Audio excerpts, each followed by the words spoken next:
Turkey, near Cappadocia. Below our feet, there is the world's largest underground city, which made the history books rewritten. They've all left their mark up here on the surface, but also underground. Beneath a quiet town in central Turkey sits something the modern world only stumbled into by accident, and scientists who have just gone back with new tools are finding it is not what we thought it was. They are finding voids the maps do not account for, tunnels that lead somewhere they should not lead, connections to other sites nobody had confirmed. Every survey makes the unknown territory bigger, not smaller. We are talking about one of the largest hand-carved underground complexes on Earth. Structure 2 miles long, 2 miles wide, an underground. Plain sight for centuries, and the deeper they go, the worse the mystery gets. The wall that should not be there. The year is 1963. The town is Derinkuyu in Nevşehir province, deep in central Turkey. The man swinging the hammer is a local resident, never formally named in early reports.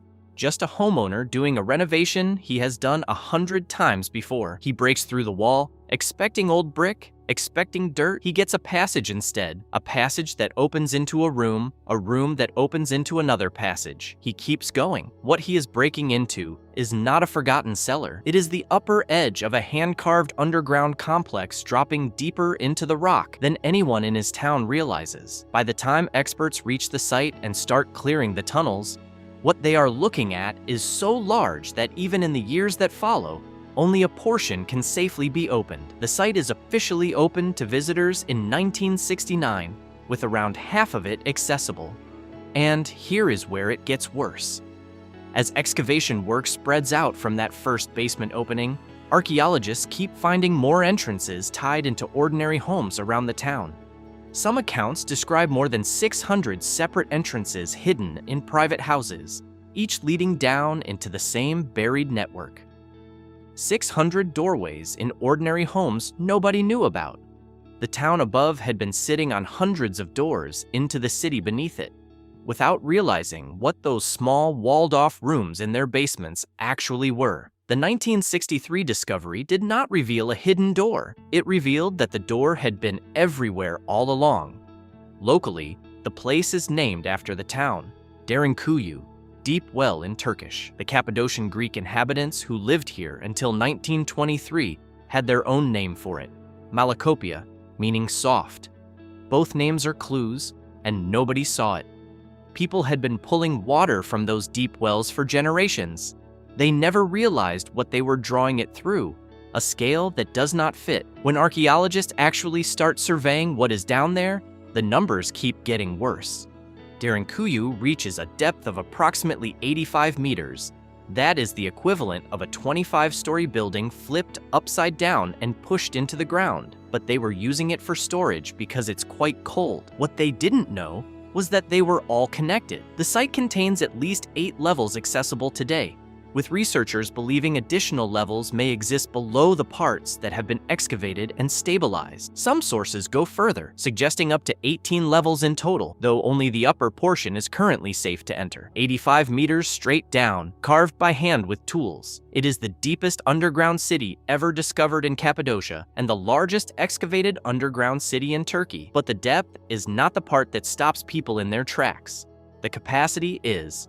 Estimates consistently place Derinkuyu's maximum capacity at up to 20,000 people, along with their livestock and food stores. Stay with that for a second. 20,000 people. That is not a hideout. That is not a panic room. That is a small ancient city, fully populated with families, animals, supplies, and infrastructure hidden inside a hill. And the deeper researchers look, the more they realize the people down there did not just survive, they lived. The complex includes living quarters, kitchens, food storage chambers, refectories, wine and oil presses, stables for livestock, chapels, and what appears to be a school. On the second level, there is a spacious room with a barrel-vaulted ceiling that exists nowhere else in Cappadocia's underground sites. Researchers identify it as a missionary or religious school with smaller side chambers that may have served as classrooms. A school 85 meters underground, carved into volcanic rock by people who had to plan on day one for their grandchildren to learn down there. That is the part that breaks people. Most ancient survival shelters look like what they were built for. A hole, A panic room? Somewhere to hide for a few days. Derinkuyu does not look like that. It looks like a city that happens to be buried. Most ancient sites narrow down with study. Derinkuyu has done the opposite. Before we go any deeper into how they breathed down there, how they sealed it from the inside, and what modern surveys are now finding in the rock around it. Take 1 second to subscribe and turn on the bell. The next part of this story is the one that has scientists genuinely uncomfortable. If ancient mysteries with real, unresolved questions are what you are here for, the easiest way to support the channel is to hit that subscribe button so the next one lands in your feed automatically. Air that should not reach that deep. Now, think about what 20,000 people actually means down there. Carving tunnels into rock is hard. Keeping the people inside those tunnels alive is harder. At 85 meters down, with 20,000 bodies, livestock, cooking fires, and oil lamps burning for light, oxygen runs out long before food does. So, how did they breathe? The builders solved it with a network of vertical shafts cut straight through the rock. More than 50 ventilation shafts run through the complex. The deepest of them reaches approximately 55 meters. These shafts pulled fresh air down through every level, top to bottom, on natural convection alone. And here is where it gets worse. The shafts also doubled as wells. The water sources were placed strategically. Many of them did not connect to the surface at all, which meant attackers above could not poison them. If raiders dropped something dangerous down what they thought was a well, they often were not poisoning anything. They were just contaminating an empty air shaft. This is also why the temperature inside Derinkuyu stays steady year-round. Cappadocia gets brutally cold in winter and burning hot in summer. But underground, the air holds at a constant 13 to 15 degrees Celsius. Wine kept its quality. Grain did not spoil. People did not freeze, did not roast, and could stay below ground for weeks or months at a stretch when they had to. That is the part the new survey teams keep circling back to. Because if you can stay underground for months at a time in comfort, with running air and protected water, you are not hiding, you are living. Doors that only open inward. The defensive engineering at Derinkuyu is where this stops feeling like a curiosity and starts feeling like a fortress. Each level could be sealed off independently. The mechanism is one of the most quietly impressive details in the entire complex. Massive circular stone doors, carved as single discs from solid rock, weighing somewhere between 200 and 500 kilograms each. Half a ton of solid rock, sealed from the inside in seconds. Some of these doors still sit in their original positions. Visitors can walk past them. The doors are millstone-shaped, set into recessed grooves, and designed to be rolled across a tunnel mouth from inside. There is a small hole carved through the center of each one, a peephole, and depending on the moment, a defensive opening. Once a section was sealed from within, an attacker on the other side could not move it. The weight, the angle, the design made it almost impossible to shift from outside. Each floor had its own doors.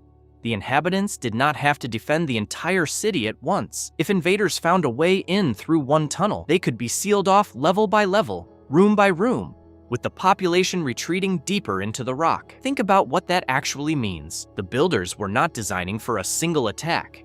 They were designing for the attack failing, and the next one, and the one after that.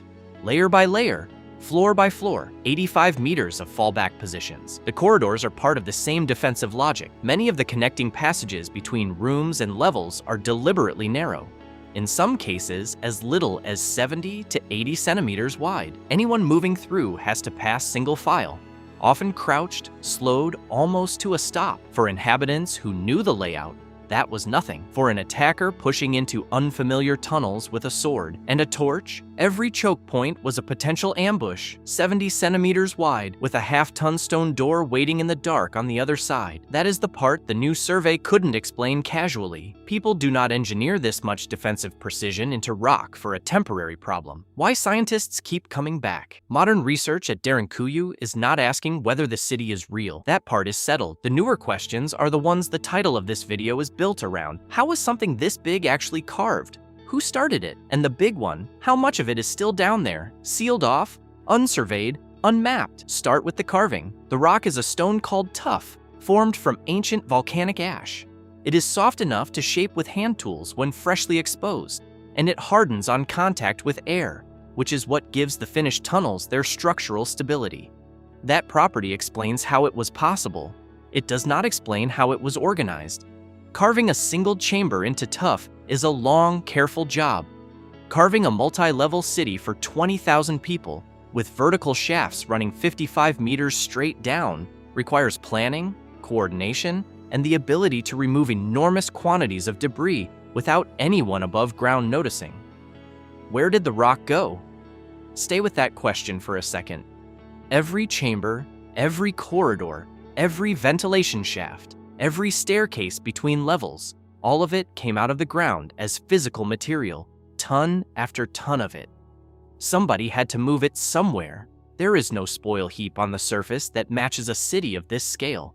The same builders who hid the entrances from invaders also hid the evidence of their own excavation from the historical record. That is one of the questions modern teams have not fully answered. The other focus is the wider region, and this is where the mystery genuinely opens up. Derinkuyu is not alone. Cappadocia is honeycombed with underground sites. According to surveys cited by archaeologists, more than 200 underground complexes with at least 2 levels have been recorded between Kayseri and Nevşehir. About 40 of those have at least 3 levels. Around 36 underground cities have been formally identified across the region.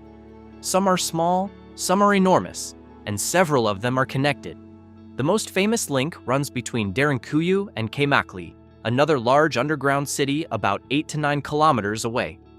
Researchers have documented a tunnel system between the two. Significant portions of it have collapsed and visitors cannot access them, but the connection itself is real, and it changes the entire frame of the story. Derinkuyu is not a standalone site. It is one node in a much larger underground network, parts of which are still buried, sealed, or unexplored. By some estimates, the broader Cappadocian underground complex covers an area on the order of 445 square kilometers. 445 square kilometers, with at least 200 known underground sites in it, and nobody knows how many of them are still linked underneath. In 1985, UNESCO added the rock sites and underground cities of the region, including Derinkuyu and Kaymakli, to its World Heritage List, as part of the Göreme National Park and Rock Sites of Cappadocia listing. That recognition pulled academic and conservation focus onto the entire landscape, not just one site. Most ancient sites narrow down with study. Derinkuyu has done the opposite. Who built it and when? This is where the story stops being clean. Despite decades of work, there is no single agreed-upon answer for who originally carved Derinkuyu or when the first chambers were dug. The most widely cited theory points to the Phrygians, an Iron Age people of central Anatolia. Many scholars place the earliest tunnels at Derinkuyu in roughly the 8th to 7th centuries BC, but that is the conservative answer. The older one is more uncomfortable. Hittite artifacts have been recovered from inside Derinkuyu, real artifacts in the rock, from a culture that ruled the region long before the Phrygians arrived. The cave architecture researcher Andrea Bertini examined the evidence and argued that the earliest levels of Derinkuyu may have been excavated as far back as around 1200 BC, when the Hittite kingdom was facing pressure from neighboring groups, the Phrygians among them. That theory is still debated. The artifacts are not. So, the answer to how old is this place depends on which expert you ask. The honest answer right now is we don't know. It is at least 2,800 years old. It might be more than 3,200.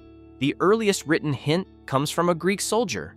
Around 370 BC, Xenophon of Athens is marching through Anatolia, leading the long retreat that would later become his Anabasis. Somewhere along the way, he writes about the locals. He describes people who live in houses dug into the ground, with mouths like the opening of a well, but spacious below, big enough to hold a family, big enough to hold goats, sheep, cattle, fowl, and stored supplies of grain and wine. The humans, he notes, descended by ladder. The animals had their own slope tunnel. He never names Derinkuyu. He doesn't have to. The description matches. Whatever Xenophon was looking at in 370 BC was already old. What modern researchers do agree on is that Derinkuyu was not built in one project. It was carved, expanded, and modified across centuries, possibly across more than 1,000 years. The Greek inscriptions, the chapels, and the Christian symbols inside the complex are clear evidence of heavy use during the Byzantine era. The city was greatly expanded in the Middle Byzantine period, around the 5th to 10th centuries. It was used as protection during the long era of Byzantine wars between roughly 780 and 1180 AD. Christians took shelter in it again during the Mongol invasions of Timur in the 14th century. Under Ottoman rule, the local Cappadocian Greek population kept using the underground cities as refuges from periodic persecution. In 1909, a Cambridge linguist named Richard McGillivray Dawkins arrived in the region to study the Cappadocian Greek language. He spent 2 years there, walking the towns, recording the dialects, taking down the stories. He was still there when the news came out of Adana of the massacres of Armenians and other Christians. And he wrote down what he saw next. A great part of the population of the nearby town of Akso took refuge in the underground chambers, and for some nights did not venture to sleep above ground. That was 1909, not the Byzantine era, not the Hittite era, 1909. People were still using these cities to save their lives. Then 1923 happened. After the Greco-Turkish War, the two countries agreed to a population exchange.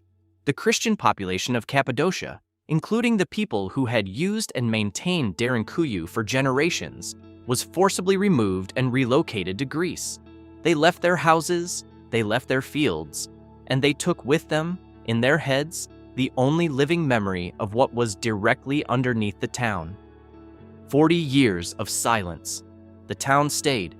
The water in the wells kept being drawn. Children played in the streets. Goats grazed the surrounding hills. Houses changed hands. New walls went up over old ones. And underneath all of it, the tunnels stayed exactly where the Cappadocian Greeks had left them, sealed by their absence rather than by any door. Nobody alive there knew what was beneath them anymore. And then, in 1963, somebody knocked down a wall. Why build it this big? The why is more agreed upon than the who. Almost every serious study of Derinkuyu and the surrounding network points to the same primary purpose: protection. Cappadocia sits in a stretch of Anatolia that has been crossed and contested by empires for thousands of years. Hittites, Persians, Greeks, Romans, Byzantines, Arabs, Mongols, Ottomans, all of them moved through the region at one point or another. For the local population, surface life carried real risk. Underground life did not. The defensive features line up perfectly with that purpose. Hidden entrances, sealable corridors, half-ton stone doors, independent floors, water sources protected from poisoning, storage capable of supporting thousands of people through a long siege. Everything about the design says outlast them. But here's where it gets worse. A panic shelter does not need 85 meters of depth. A panic shelter does not need schoolrooms. A panic shelter does not need long-term food storage and dedicated animal infrastructure for thousands of livestock. The site has the practical features of a refuge, but the layout of a settlement. The narrow corridors and the half-ton doors say, "We expect to be attacked." The school and the wine presses and the climate-controlled food vaults say, "We expect to be here a long time." Some researchers have suggested secondary uses. Underground temperatures stay constant year-round, which makes the lower levels excellent for food and wine storage, even outside of war. The narrow passages and hidden entrances also lend themselves to long-term concealment. None of this is alien builder territory, and modern archaeology does not entertain those claims. But the gap between "we needed a hiding place" and "we built a multi-level city with schools and chapels 85 meters underground" is exactly where the modern mystery sits. The more carefully researchers look at the layout, the harder it gets to explain it as a temporary shelter. It looks too thought through, it looks too permanent, and the people who built it left no manual. Most ancient sites narrow down with study. Derinkuyu has done the opposite. What is still hidden? Even after 60-plus years of work, Only a portion of Derinkuyu is open to the public. Most sources describe roughly half of the city as accessible. Some travel guides put the figure considerably lower, with parts of the lower levels closed for safety. The deeper floors are reached through narrow vertical staircases cut directly into the rock, and several lower sections remain off-limits because of structural concerns. Outside Derinkuyu itself, the picture is even more open-ended. Surveys suggest the Cappadocia region likely contains many more underground complexes than have been formally excavated. With over 200 multi-level sites already documented and only a handful studied, archaeologists keep noting the same uncomfortable possibility. Hundreds more underground spaces may still be sealed beneath modern villages, fields, and hillsides. Some are known to local residents who use them as cellars without realizing they connect to larger systems. Others are likely completely unmapped. That is the part that gets worse every time a new survey runs. Modern tools, ground-penetrating radar, digital topographic survey, magnetometry, have started filling in some of the blanks slowly. Excavating an underground city is expensive. It is also dangerous, because the same tough rock that allowed the original builders to carve so deeply requires careful handling now to avoid collapse. Funding, access through private property, and the sheer number of potential sites mean that systematic exploration has barely begun. Stay with that for a second. The site we are talking about, Derinkuyu, the deepest known, with its 8 confirmed levels, its 600 entrances, its 55-meter ventilation shafts, is the one we have looked at the most, and we still don't know how much of it is unexplored. Now, multiply that by 200 other sites in the same region. What they find below the 8th level is where this stops being archaeology and starts being a question about how much of this country is hollow. Why Derinkuyu stands apart. Plenty of ancient sites are impressive. Most of them, when archaeologists arrive, are in some state of ruin. Walls collapsed, roofs gone, function reconstructed from fragments. Derinkuyu is different. The city is not a ruin. It is intact. The tunnels are still walkable. The stone doors are still in place. The ventilation shafts are still pulling air. The rooms are still recognizable for what they were used for. You can stand inside the barrel-vaulted school chamber and see why researchers identify it as a school. You can look at a half-ton stone door wedged into its original slot and understand exactly how the defense worked. You can trace the path of a 55-meter ventilation shaft from the lower levels and see daylight at the top. The site explains itself. That is part of what makes the modern questions hit so hard. Most ancient mysteries are mysteries because the evidence is gone. Derinkuyu's evidence is still there, carved into the rock in front of you, lit and walkable and dated, and we still cannot answer the basic questions. It also stands apart for what it integrates. Most ancient survival sites do one thing well. Derinkuyu does almost everything at once. Air, water, food storage, defense, religion, education, and communal life, all built into the same structure, all functioning together. The distinction between shelter and settlement essentially collapses. The people who built and expanded Derinkuyu were not running from anything when they were down there. They were living. They just happened to be doing it under 85 meters of volcanic rock. That is the part the new survey couldn't explain, and the part the next survey probably won't either. The deeper they go. Almost every line of inquiry at Derinkuyu eventually circles back to the same uncomfortable position. The site is partially understood, generously documented in places, and still profoundly incomplete. Researchers know roughly how the ventilation worked. They are less certain how the carving was organized at the labor level. They know the city was used by Christians, by Byzantines, by Cappadocian Greeks. They are not certain who started it. They know it was meant for protection. They are not certain why protection demanded an entire underground city. They know it connects to Keimakli. They are not certain how many more cities it once linked to. They know more than half of it is open today. They are not certain what is below the parts that are not. Each generation of archaeologists arrives with better tools and finds more questions than answers. That is unusual. Most ancient sites narrow down with study. The lines of evidence converge. The story tightens. Derinkuyu has done the opposite. 60 years after a man with a sledgehammer broke through a basement wall, the unknown territory around what he found has gotten bigger, not smaller. Ground-penetrating radar surveys keep showing voids the maps don't account for. The Keimakli Tunnel keeps suggesting more connections than the visible evidence can confirm. The Hittite artifacts keep pushing the dates older, and the 600-plus entrances, the 200-plus regional sites, the 445-square-kilometer broader complex, none of it has finished being counted. If you have made it this far, leave a comment with one word. Which part of Derinkuyu would you actually want to walk through if you had the chance? The stone door corridors, the ventilation shafts, the underground school, or the deepest level, the one that is still sealed off, that no modern researcher has been allowed below? Drop your answer in the comments. Like the video if you would actually go down there.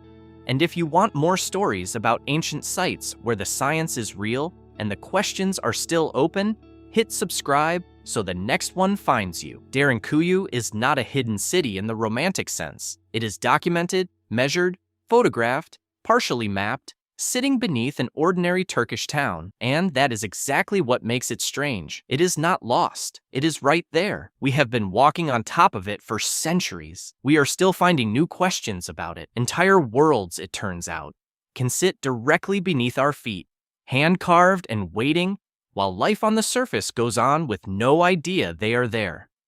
Derinkuyu is the clearest proof of that we have ever found, and it almost certainly is not the last one.